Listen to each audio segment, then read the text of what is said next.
Ask not what we all be can do for you. Ask what you can do for we all be.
We always on the have on Dr. Gerald Horne, the one and only, a true visionary when we come to history, telling our story.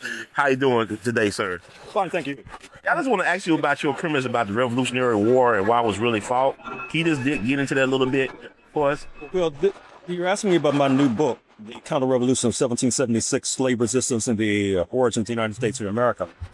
The short answer is that the revolt against British rule that led to the formation of the United States of America was prompted in no small part by the desire of the slave owners to escape abolitionism, that is to say, the abolition of slavery, which was growing like wildfire in Britain, the home country.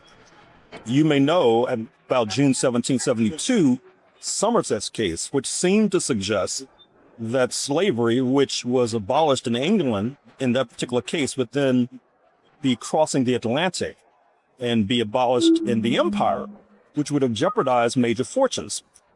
Rather than see that happen, the slave owners, including George Washington, Thomas Jefferson, Patrick Henry, James Madison, et al., rebelled against British rule. And this thesis also helps to suggest why the people of African descent have been treated so horribly since 1776 in North America, because we had enough good sense to recognize that this revolt against British rule was not in our best interest, and therefore we mostly sided with the redcoats, with the British, against these traitors to London, if you like. But the longer story goes back to 1688 and the so-called Glorious Revolution in England. That is to say, the rising merchant class revolted against the crown, against the monarchy, and fundamentally won. What this led to with regard to African people was that the Royal African Company, which theretofore had been under the thumb of the king, that trade was opened up. It was free trade in Africans, so to speak. And the merchants entered this lucrative trade in mass and descended upon Africa with the diminished energy of crazed bees, manacling and handcuffing every African in sight, not least because this trade was so profitable. There were some slave voyages where you could garner a profit of 1,700%. And as you may know, even today in 2014, there are those who will sell their firstborn child for a 1,700% profit, let alone some African they didn't know. And so they began driving Africans across the Atlantic, handcuffed and manacled in stupendous numbers. This had two consequences. Number one, it created great wealth and profit for some. It led to the takeoff of the system we now know as capitalism. But number two, it led to instability, because most of these Africans were being driven to the Caribbean.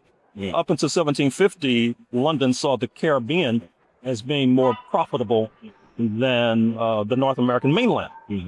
You may know that after Britain defeated France in the 7 Years' War of 1763, basically, France decided to keep Guadeloupe and give up their interest in Canada, Quebec, even though, of course, today that sounds a little strange. But given the fact that slavery was so profitable, it's not strange.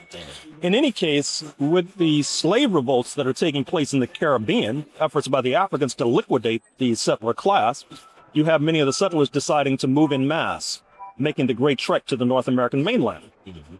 on the one hand, this didn't save them. For example, 1739, you have Stonewall's Revolt in South Carolina, where the Africans, who are disproportionately have Angolan roots, seek to liquidate the planter class and the settler class in South Carolina, and are partially successful, although they're eventually captured and murdered. But it's interesting that these Africans, who, as noted, were mostly Angolan, were seeking to march to Spanish Florida. Florida was controlled by the Spanish up until about 1820, 1821. And they were going to ally with the Spanish against the British, because it's interesting that the Africans, our ancestors, they were very nimble diplomatically. That is to say, first they were trying to ally with the Spanish against the British. And then when the settlers revolted, they allied with the British against the settlers. And then after the settlers triumphed, forming the United States of America, then they went back to allying with the British. You know, more nimble than we are today, because most people today, they read my mind on that. They don't have a clue about what's going on outside of North America, let alone making diplomatic alliances. In any case, with the challenge to British colonialism in North America, particularly by the Spanish, who, by the way, had begun to arm Africans as early as the 1500s for reasons we need not get into. This was putting competitive pressure on the British to do the same. But this was outraging the settlers, because they felt that you should not arm Africans, you should manacle and handcuff every African in sight and march them into tobacco fields and march them into the cotton fields, to create wealth for themselves. So this was creating a rift and a fissure between the settlers and London. And as noted, all of this explodes in the 1770s with Somerset's case, June 1772, and then July 4, 1776, the Declaration of Independence for this nation now known as the United States of America. Let me ask you this, can black people get justice in the system as set up the way this system is set up? Well, yes and no. I mean, ultimately, no.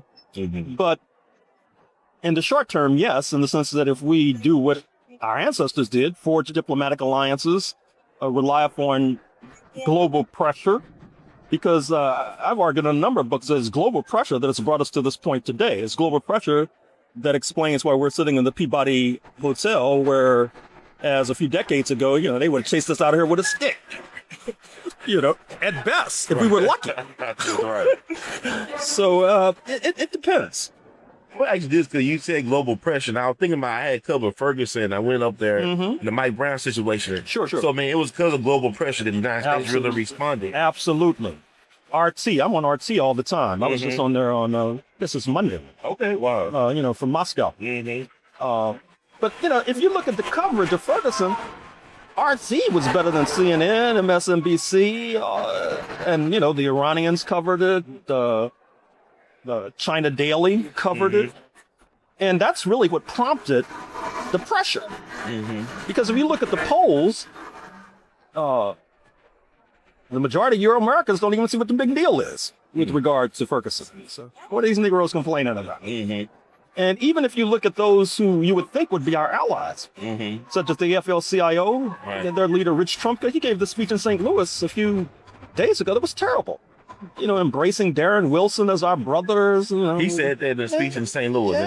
Ground Zero. Wow. Yeah. And this is supposed to be our, you have more black people pay dues to the AFL-CIO than the civil rights organizations, any other organizations that include black people. And yet, this guy has the nerve, to go to St. Louis, and he thinks he's making a great speech. That's what's so incredible about it. I mean, do you understand what happened to East St. Louis in 1917? I mean, do you understand why unions were formed to keep a black skilled labor force from getting jobs and competing with their white counterparts? And these people are ignorant in this country. You know that. I just try to be like. So, do you think that the Ferguson could be the start of a revolution? I don't know, man. It's. I would like to think so. Right. But I just don't see. I don't see the consciousness, the global consciousness in particular. I don't think that black people realize that we have all these allies abroad. We don't have as many allies in North America. Right. And that hasn't dawned for various reasons. And, my books have helped explain why that is the case. Yeah. But it hasn't dawned.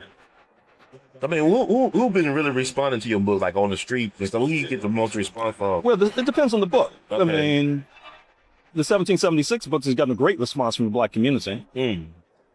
My book, I wrote a book on the Mexican Revolution. I got a great response from the Mexican community. And so, it depends on the book. My book on Cuba got a great response from the Cubans, from top to bottom. So you tell it from like the ground up, like you tell people's history, Sure. or history versus like, great conqueror. Sure. So it's difficult, like, for people to take in the 1776, the fact that, a war wasn't fought to, like even the Civil War. Hey man, it's like telling people there's no such thing as Santa Claus. Yeah, people, but come on, the people in this country are ignorant. They don't know anything about 2013, let alone 1776. So is it frustrating to be this messenger of what really happened, what really transpired? Not really. I mean, I consider myself to be lucky not to be indicted of murder, given what I'm saying.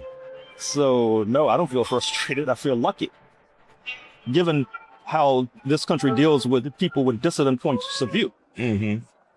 So what do you tell people that want to know the truth and want to do something based on that truth or the facts? Well, study, of course. Organizationally, I think that all of our organizations and those who purport to speak for us should be making global alliances, with the Chinese, the Russians, the Brazilians, the Indians, the South Africans, the CARICOM, Caribbean community headquartered in Georgetown, Guyana. I mean, that's where it's at. Wow. So how can we find out more information about you in your books? Like, what do people need to do? I'm not underground, at least not yet. I'm all over the internet, YouTube, whatever. You do got tenure, right?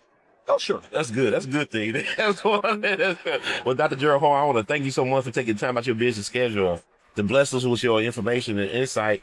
In the words of the great Duke Gallatin, we love you badly. Take care of yourself. Thank you, sir.